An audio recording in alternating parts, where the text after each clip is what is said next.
ফাঁসিয়ে দেওয়া হচ্ছে। এই লাশ ভেসে ওঠার জন্য অনেক আগে থেকে প্রস্তুত হয়ে আছি। যদি 24 ঘন্টার মধ্যে আরবাজ সানিকে মুক্তি দেওয়া না হয়, আমরাও আরো কঠোর কর্মসূচি দিতে বাধ্য হব। পাঠালে সাথে সাথে কেউ কোনো হাউসে পাঠিয়ে দিবেন না, 2 দিন সময় নেবেন, চিন্তা করবেন কাকে সেখানে ফাঁসিয়ে দেওয়া হচ্ছে।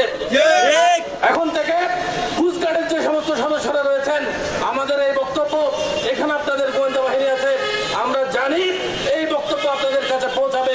গতকালকে আমাদের এক সাংবাদিক সহকর্মী আরফাত সানির বিষয়ে যখন কোস্টগার্ডের সাথে কথা বলল, তার হেড অফিস থেকে কোস্টগার্ডের সদস্যরা গিয়ে, ঊর্ধ্বতন কর্মকর্তারা গিয়ে তাকে ফোন করা হয়েছে।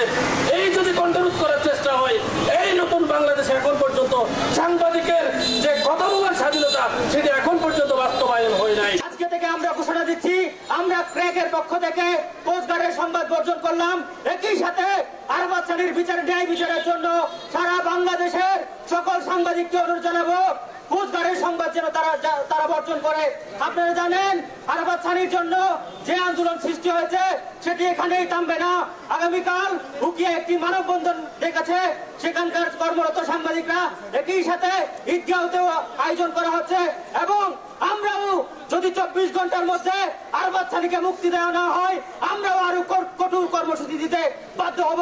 এই মানববন্ধনটা থামানোর জন্য কোস্টগার্ডের উচ্চ পর্যায় থেকে আমাদের কাছে তদবির করা হচ্ছিল। হুমকি দেওয়া হয়েছে আমাকে, আজিম নিহাতকে হুমকি দেওয়া হয়েছে। কে হুমকি দিবেন আপনারা? 20 লাখ, 20 লাখ, 40 লাখ ইয়াবা দিয়ে হয়তো চালান করবেন, 200 বন্দুক দিয়ে চালান দিবেন, অথবা লাশটা সাগরে ভেসে উঠবে। এই লাশ ভেসে ওঠার জন্য অনেক আগে থেকে প্রস্তুত হয়ে আছি। সুতরাং লাশ ভাসিয়ে তোলার হুমকি দিবেন না।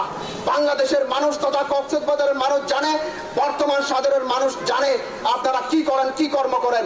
সাধারণ মানুষের কাছে গিয়ে আপনারা যারা কোস্টগার্ডের ঊর্ধ্বতন রয়েছেন, আপনারা জিজ্ঞাসা করুন মহেশখালীতে কি হয়, টেকনাফে কি হয়, কি ধরনের নানা ধরনের নাটকীয়তা করে আমাদেরকে ফাঁসানো হচ্ছে।